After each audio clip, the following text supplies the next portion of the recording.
ஹரியானா வாக்காளர் பட்டியலில் Brazil model ஒருவரின் புகைப்படத்துடன் 22 பெயர்கள் வாக்காளர் பட்டியலில் இருப்பதாக பகிரங்க குற்றச்சாட்டை ராகுல் காந்தி முன்வைத்துள்ளார்.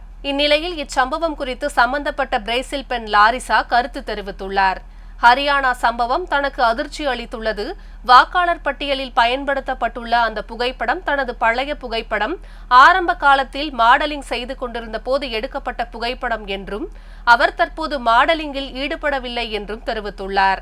இதுகுறித்து வீடியோ வெளியிட்டுள்ள லாரிசா, இந்திய அரசியலுக்கும் எனக்கும் எந்த தொடர்பும் இல்லை.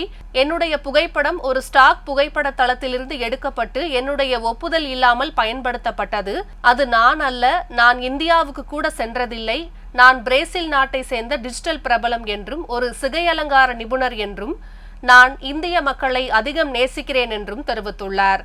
மேலும் லாரிசா கூறுகையில், நான் இப்போது அதிக இந்திய பின்தொடர்பாளர்களை சம்பாதித்து விட்டேன் என நினைக்கிறேன். நான் தேர்தலில் வாக்களித்ததாக நினைத்து மக்கள் எனது புகைப்படங்களின் கீழ் கமெண்ட் செய்து வருகின்றனர். அது நான் இல்லை, அது என் புகைப்படம் மட்டுமே என்பதை தெளிவுபடுத்த விரும்புகிறேன் என்றார்.